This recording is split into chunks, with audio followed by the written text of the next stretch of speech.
Filipenses capítulo 1, versos 1 e 2, diz assim: Paulo e Timóteo, servos de Cristo Jesus, a todos os santos em Cristo Jesus, inclusive bispos e diáconos que vivem em Filipos. Graça e paz a vós outros, de parte de Deus, nosso Pai, e do Senhor Jesus Cristo. Antes de continuar, quero lhes dizer uma coisa. Outro dia eu estava viajando com um jornalista famoso deste país, muito conhecido na televisão. Estávamos indo de São Paulo para Brasília, ele estava sentado ao meu lado, começamos a conversar, e eu me identifiquei como pastor, e ele me fez uma pergunta, porque ele é ateu, e ele não esconde o fato de ser ateu, não acredita em Deus, não acredita no diabo, não acredita em nada, não acredita na Bíblia. E ele me disse: como um livro tão antigo, porque este livro tem séculos. Sim, claro. Como um livro tão antigo pode ter alguma relevância para a gente que vive hoje? Porque quando os que escreveram a Bíblia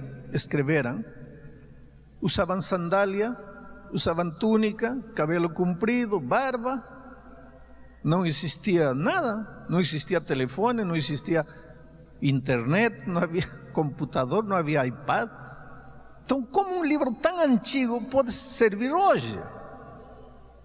E tem muita gente que se pergunta isso. E eu acho que essa pergunta existe porque nós, os pastores, às vezes somos os culpados, nós, os pregadores. Porque nós pregamos, às vezes, a Bíblia como uma linda exposição de verdades. E nada mais. Mas a Bíblia não tem como objetivo expor verdades. Volto a repetir, a Bíblia é o manual da felicidade. A Bíblia é uma carta de amor que Deus te escreveu para você ser feliz. Então você tem que tomar o texto bíblico e trazer do texto bíblico antigo as lições práticas que funcionam hoje. Agora, pergunte, como um livro tão antigo pode servir para o ser humano de hoje? A cultura mudou, a comida mudou, a roupa mudou. Como pode servir? Pode servir. E sabe por quê? Porque a cultura mudou, a comida mudou, a roupa mudou, muita coisa mudou, a tecnologia mudou, mas o ser humano não mudou. O ser humano dos tempos bíblicos, os medos do ser humano dos tempos bíblicos, continuam sendo os medos do ser humano de nossos tempos. O egoísmo que destruía a vida dos homens daquele tempo é o mesmo egoísmo que destrói a vida dos homens hoje. Os problemas que os lares enfrentavam naqueles tempos são os mesmos problemas que os lares enfrentam hoje. Então, pode ter mudado a cultura, mas o coração humano não mudou. Portanto, as verdades eternas da palavra de Deus servem para hoje. É missão, é tarefa dos pregadores não ficar na exposição bíblica, mas tirar do texto bíblico as lições que servem hoje. Por exemplo, se você entrou hoje, amanhã você tem uma dívida para pagar, está devendo 4 meses a prestação da casa, e se não pagar amanhã vai ser despejado, e você entrou esta noite aqui esperando uma resposta divina para o drama que você está vivendo, e eu perco 1 hora na exposição bíblica sem mostrar para você como é que Deus vai ajudar você a resolver o drama que está vivendo agora. Então eu, como pregador, não cumpri com a minha missão.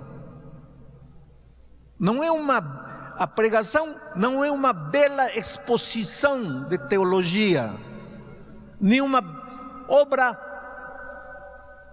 maravilhosa de retórica, de oratória.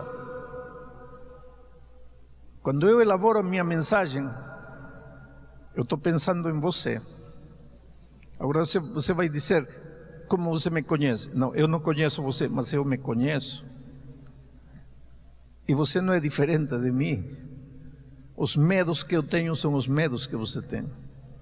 As ansiedades que você tem também se abrigam em meu coração. Eu também sou esposo, eu também sou pai, eu também me enfermo, eu também preciso comprar pão. Eu não sou diferente de você. Então eu tento procurar no texto bíblico as respostas para a minha vida. E eu descobri que as respostas que eu acho na Bíblia para mim são respostas que valem para você. Então, dito isto, vamos entrar no texto bíblico. O texto bíblico começa dizendo assim: Paulo e Timóteo, servos de Jesus Cristo, escrevem a todos os santos em Cristo Jesus, inclusive bispos e diáconos que vivem em Filipos. Paulo escreve aos santos que vivem em Filipos, aos santos em Cristo Jesus. Aqui vem o primeiro pensamento. Só existe uma maneira de ser santo: estar em Cristo Jesus. Quando você pensa em santidade, não pense em boa conduta, não pense em bom comportamento, não pense naquilo que tem que fazer, que não tem que fazer. Quando você pensa em santidade, pense em Jesus Cristo. Você é santo na medida que estiver em Cristo Jesus. A vida cristã é relacionamento com Cristo. Se você deseja ser um cristão, o primeiro passo é apaixonar-se por Jesus, relacionar-se com Ele, viver com Ele. Jesus tem que ser o primeiro e o último na sua vida. Por isso que eu digo que quem melhor entende o que é ser cristão são os jovens, especialmente os jovens apaixonados. Porque quando você está apaixonado por alguém, acorda, a primeira imagem que vem é a noiva. Come, na noiva. Trabalha, a noiva. Estuda, a noiva. Passa por uma vitrine, vê uma roupa, a noiva. Chega à noite, dorme, a noiva. O dia que você chegar abre os olhos, Jesus, come, Jesus, compra, Jesus, caminha, Jesus, trabalha, Jesus, dorme, Jesus, você chegou a ser cristão. Se você não chega a esse ponto, você é apenas um membro de igreja. E se você é um membro de igreja, o seu afã, a sua preocupação vai ser que ninguém me veja fazendo algo errado para que não me disciplinem.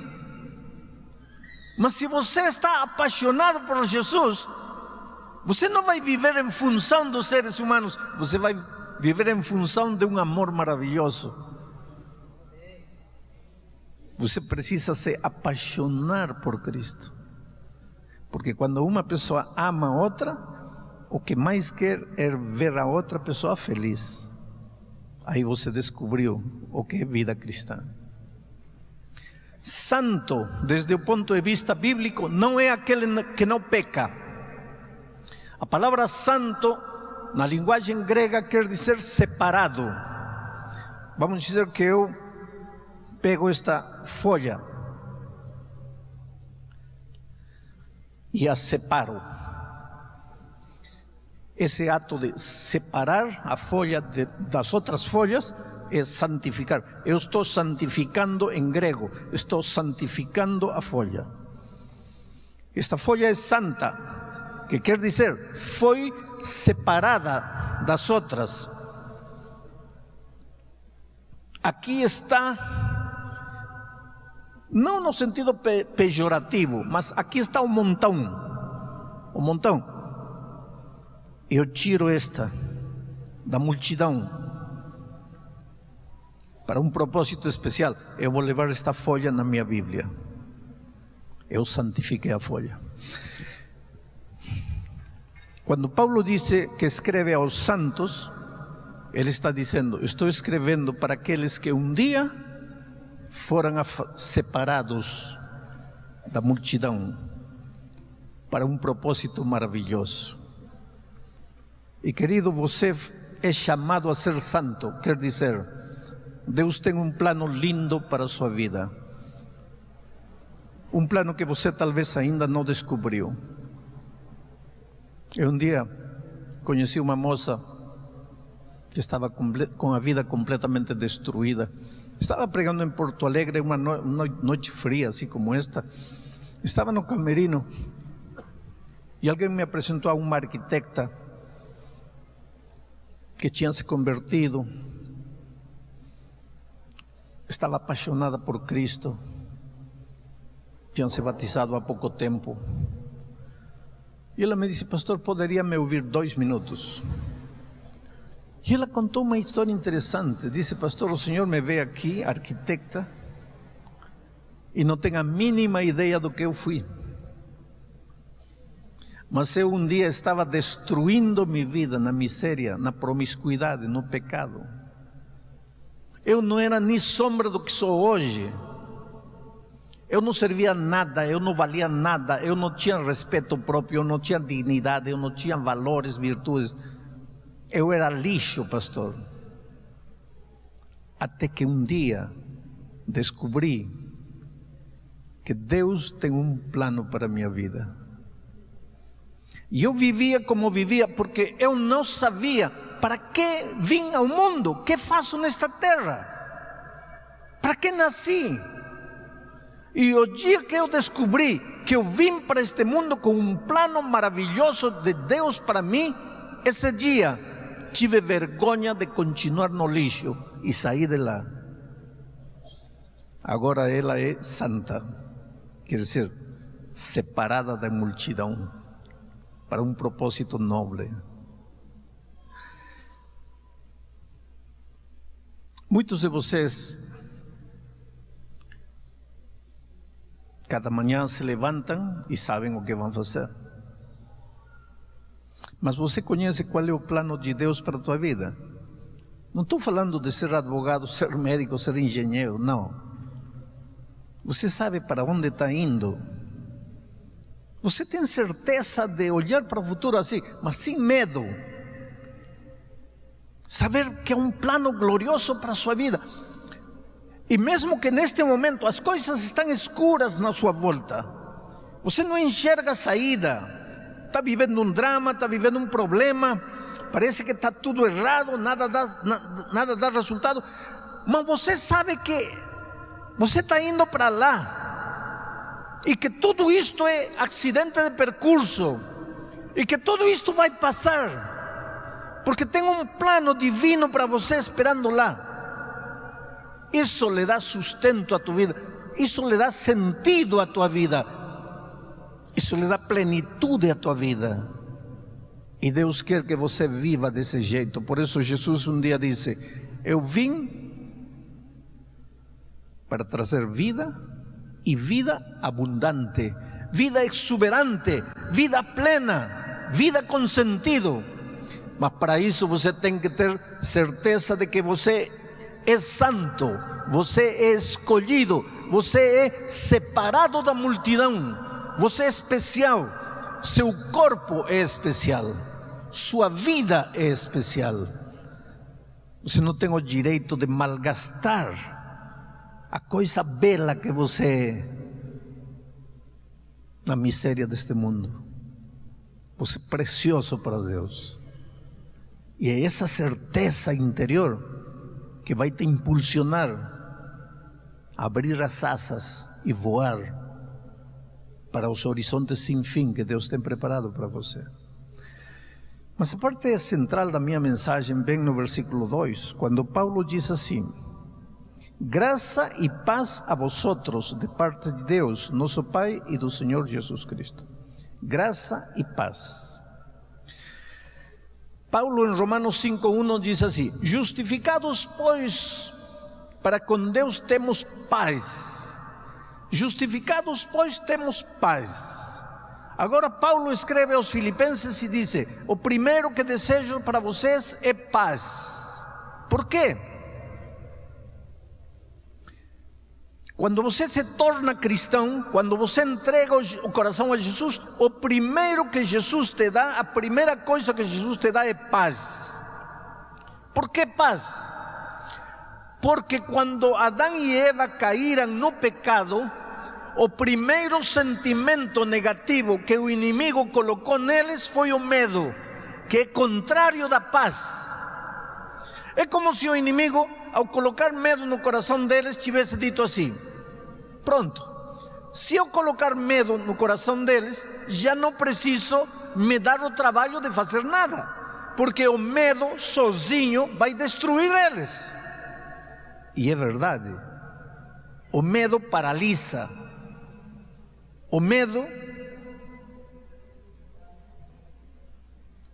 te desintegra, o medo não te deixa avançar, não te deixa crescer, não te deixa aprender. Você sabe que a vida é aprendizagem. Não tenha medo de aprender, porque aprender é viver. O dia que você para de aprender, já não vive. Os mortos não aprendem, os vivos aprendemos. Uma das coisas boas que os vivos temos é que aprendemos. Mas você sabe o que é aprender? Aprender é tirar o pé do terreno seguro e pisar no terreno que você não conhece. Porque o que você conhece, isso é o que é seguro. Mas o desconhecido, isso é aprendizagem. Eu vou conquistar nova terra, eu vou entrar num território que não conheço, eu vou aprender. Por que o ser humano não quer aprender? Por que tem medo de aprender? Porque aprender é doloroso, porque aprender é arriscado, porque aprender é mergulhar em águas profundas e desconhecidas. Porém, aprender é viver. E se você não aprende, não vive. Ou vive limitadamente, não vive a vida exuberante. Não tenha medo de aprender. Mas o medo não te deixa aprender. O medo te paralisa. O medo te amarra. O medo te escraviza. Você não consegue sair. Você sabe que 98% dos problemas que vivemos tem sua origem no medo. Você não arruma emprego não porque tem crises, mas porque você tem medo. Você vai me dizer: pastor, não, o que é isso? Eu não tenho medo, o problema é a crise, não tenho emprego. Não, querido, o problema é o medo. E vou te provar. Amanhã você vai fazer uma entrevista de emprego. A primeira coisa que vai fazer quando chega para a entrevista é dar a mão, cumprimentar. Entrega essa mão suada, molhada. Já perdeu o emprego. Pastor, mas que culpa tenho eu? Não, e por que sua a tua mão? Medo. Você sabe que tem gente que vive com medo. Medo da própria vida. Você sabe que tem gente que não se sente digna de viver. Caminha pela vida como se o mundo todo lhe estivesse fazendo um favor. Eu te digo uma coisa: quando você arruma emprego, o que o patrão vai te dar cada final de mês? Dinheiro. E em troca desse dinheiro que ele vai te dar uma vez por mês, o que você vai dar para ele 30 dias por mês? Vida.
seu talento, sua força, sua energia, suas ideias.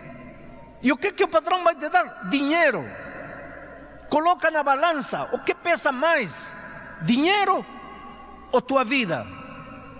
Então me diga, quem está fazendo favor a quem?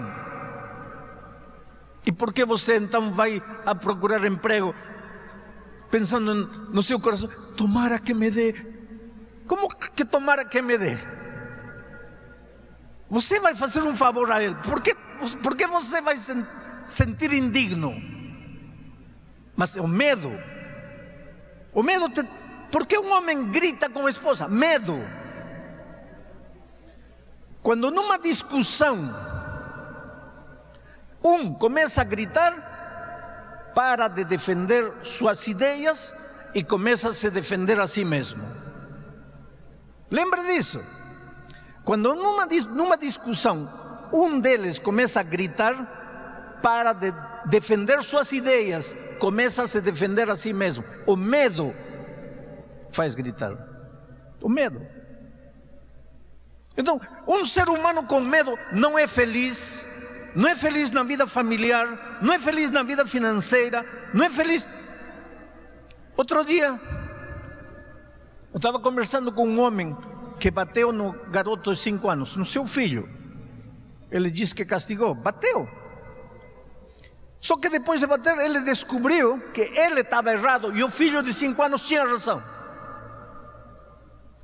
E ele veio falar comigo porque todo mundo dizia para ele, pede perdão a teu filho. Mas ele disse, se eu pedir perdão, perco a autoridade. Tem medo de quê? De dizer que um garoto de 5 anos, nesse quesito, sabe mais do que você de 40 anos.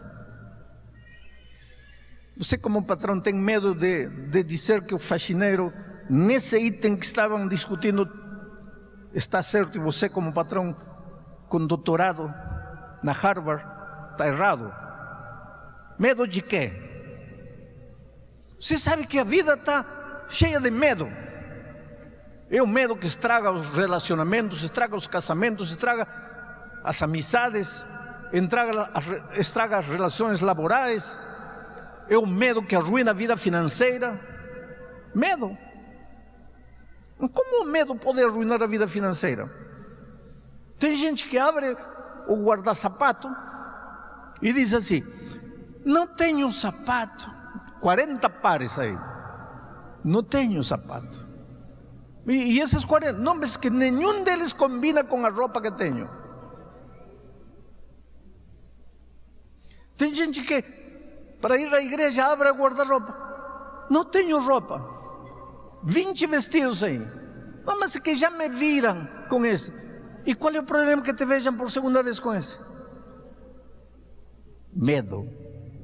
Medo de quê? Que pensem que não tenho dinheiro para comprar outra roupa. Você já viu que você vive em função do medo? E aí tira o cartão de crédito e quando chega a hora de pagar, você está sorrindo, mas me diz se a vida não é isso. Agora, quando você entrega o coração a Jesus, o primeiro que Ele faz é colocar paz em teu coração. Expulsa o medo e coloca paz. Agora, com paz no coração, você vai. Qual é o problema se já me viram com esta roupa? Qual é o problema? Já não tenho medo.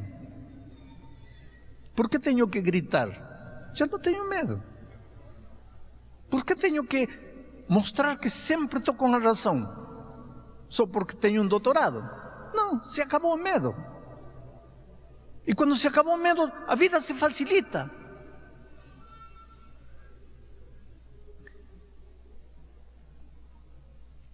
Para entender o que estou falando, assiste um jogo de futebol. Sobe na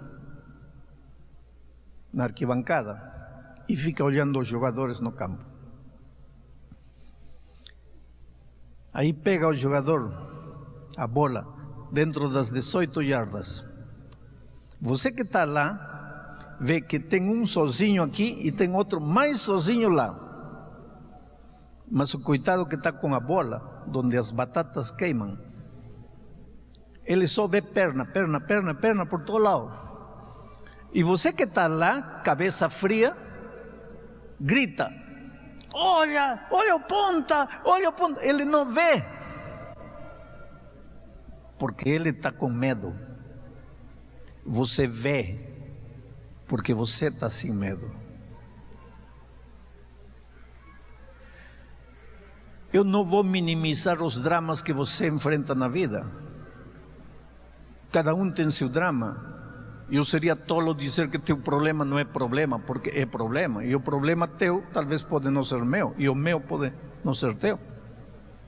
Um dia chegou no meu escritório, quando eu ainda trabalhava na divisão, uma garotinha de 15 anos: pastor, tem um problema que não tem solução. Quer dizer, a única solução é a morte, mas eu sou tão medrosa que eu não consigo nem me matar.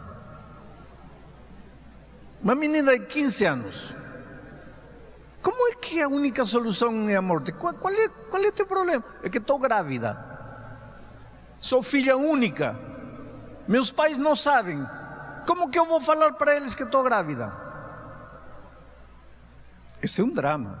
Não para você, mas para ela esse é o drama final. A vida tinha acabado para ela. Eu não vou minimizar teu problema esta noite. Agora tem uma coisa: quando teu coração está cheio de medo, você olha para o problema e não vê saída. Não vê. Olha para aqui, não vê saída.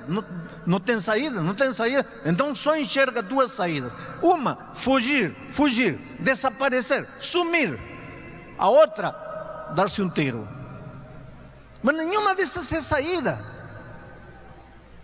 Agora, quando você vai a Cristo, Ele não faz desaparecer os dramas, Ele não faz desaparecer os problemas, mas Ele te dá paz. E quando o medo sai de teu coração e você enxerga a vida com paz, aí você percebe que estava se afogando num copo de água. Você já pensou o que quer dizer a expressão afogar-se num copo de água? Querido, afogue-se no mar, afogue-se na lagoa, afogue-se na piscina, afogue-se no rio, afogue-se no chuveiro, afogue-se na tina, mas num copo de água. Mas é que quando teu coração está com medo, você não enxerga a saída. Agora eu te digo em nome de Deus, seja qual seja o drama que você está vivendo, tem solução. Mas pastor, me diga: não, eu não vou te dizer o problema. Vê a Jesus, entrega teu coração a Jesus, renda-se a Jesus. Ele vai expulsar o medo de teu coração, vai colocar paz, e com paz você vai ver os mesmos problemas de outra perspectiva, e você vai perceber que estava se afogando num copo de água. Por isso Paulo, ao escrever aos Filipenses, lhes disse: o primeiro que lhes desejo é paz e graça. Por que graça? Porque a paz é o resultado da graça. E a graça, o autor da graça é Jesus. E graça é perdão, graça é justificação, graça é vida nova. Perdão. Um coração culpado não pode ser feliz. Todos nós carregamos no fundo do coração o instinto de culpabilidade, de culpa. Os psicólogos chamam culpa existencial, culpa de ser, culpa de estar vivo. Você não fez nada, mas tem culpa, se sente culpado. Quero fazer uma experiência. Olha para qualquer um e olha assim sério e fala: olha, quero falar um minuto contigo depois de terminar a reunião. E depois observa ele, já não tem mais paz. Você vai ver ele todo nervoso. Ele não fez nada, Mas ele começa a pensar: que terei feito? Por que quer falar comigo? Mas não fez nada. E por que se sente culpado? Os psicólogos chamam a isso culpa existencial. E um coração sem paz, um coração com culpa, um coração com medo, um coração que não foi banhado na graça, não tem jeito de ser feliz. Você pode enfrentar o drama que queira, pode alcançar na vida dinheiro, poder, fama, aplausos, glória, o que você quiser, mas se não tiver paz em seu coração, nunca vai ser um vitorioso, sempre vai ser derrotado e vai esconder suas derrotas por trás da roupagem do autoritarismo, da prepotência, do orgulho. E tudo isso acabaria se você fosse a Jesus e lhe entregasse o coração. Eu estava vindo um dia da Austrália para aqui, para o Brasil, e parei um dia em Bangkok, na capital de Tailândia. Naquele tempo a Varig ainda existia. E meu voo de Bangkok para aqui, para São Paulo, era para Varig, era pela Varig, a Varig só chegaria no dia seguinte. Fiquei um dia em Bangkok. Peguei um táxi e falei para o taxista: me leva num hotel no centro da cidade. E entrei no táxi, fomos indo. E ele me disse: de onde você vem? Falei: eu venho de Sydney, da Austrália. E está indo para onde? Estou indo para São Paulo, Brasil. E o que você está fazendo aqui? E eu não estava fazendo nada em Bangkok. Em realidade, eu estava de passagem. Eu estava esperando o meu voo para São Paulo. Mas interessante a pergunta dele: o que você está fazendo aqui? E eu acho que Deus inspirou a resposta, porque eu olhei para ele e disse: olha, eu vim aqui só para dizer para você que Deus te ama. Que? Eu vim aqui só para te dizer que Deus te ama e que não importa o que você tenha feito na vida, hoje, se você entregar o coração a Jesus, pode nascer de novo. O quê? Falei: isso. Você me perguntou: o que eu estou fazendo em Bangkok? Eu não estou fazendo nada, eu vim só para te dizer isso. Mas não é possível. Pois é isso. O homem começou a ficar nervoso e me disse: você não é policial? Não. O que você é? Falei: eu sou um pastor. O que é um pastor? Esqueci que estava em Tailândia. É interessante que nós pensamos que o mundo todo é cristão, quando o cristianismo no mundo é um grãozinho de areia. Diante da humanidade, o cristianismo não é nada. A massa da população mundial está nessa região lá. E jamais muitos ouviram falar sequer que Jesus existe. O que, pastor? Falei: eu sou uma espécie de sacerdote. Trabalho para Deus. Sou um servo de Deus. E vim em nome de Deus para te dizer que não importa o que você tenha feito, hoje você pode começar uma nova vida. Ele me disse: olha, fala em sério, você não é policial? Falei: não, eu sou um pastor. Ele encostou o carro, saiu da estrada e começou a chorar. Primeiro a chorar assim, normalmente, e depois a chorar escandalosamente, a chorar assim com soluços. Imediatamente eu percebi que aquele homem carregava culpa, e uma culpa profunda. E coloquei minha mão no seu ombro, e ele olhou para mim e me disse: por favor, me fala a verdade, quem é você? Falei, estou te falando a verdade. Eu sou um pastor. Eu vim em nome de Deus para dizer-te que você é precioso para Ele. Você não precisa me dizer o que você fez. Mas você está carregado de culpa. Você precisa ter paz em seu coração e nunca vai ter paz se não aceitar o perdão que Jesus quer te dar.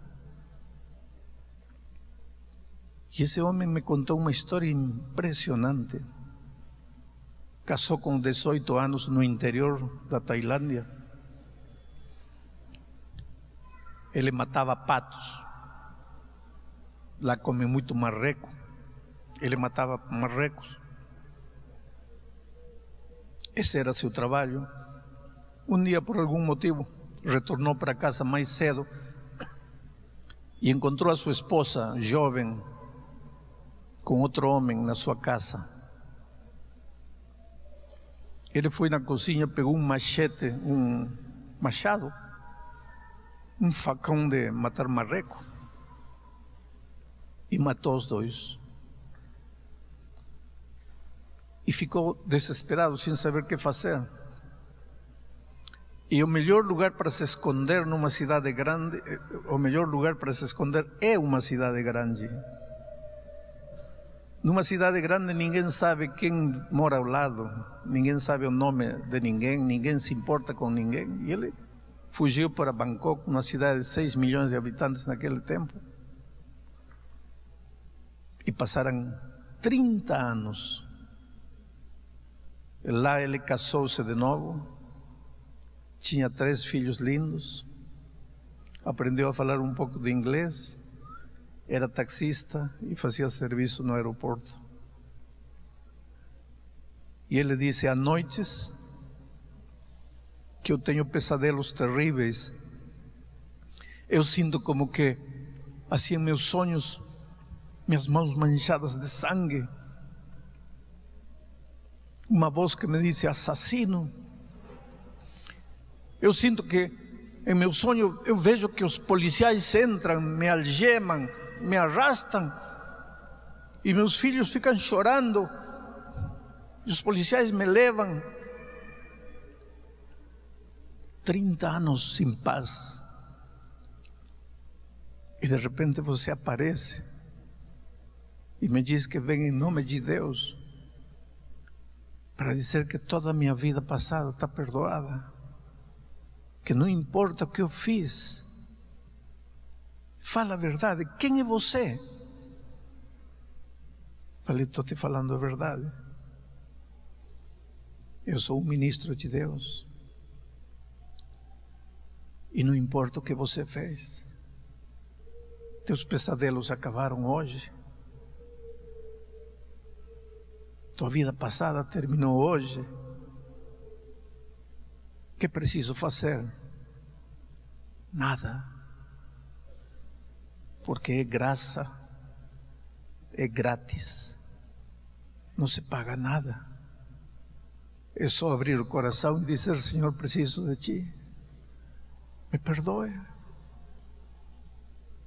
Ele me deixou no hotel, me disse, a que hora vai no aeroporto amanhã? Às 4 da tarde, eu vou te pegar. Às 4 da tarde ele esteve aí, me levou para o hotel. Era um homem diferente, era um homem que sorria, era um homem que refletia paz em seus olhos. E quando me deixou no aeroporto, eu sabia que talvez eu nunca mais veria ele nesta vida. Mas eu deixei um homem que tinha recebido em seu coração graça e paz. E é isso que Paulo disse aos Filipenses. Antes de escrever a carta, disse, quero desejar-lhes graça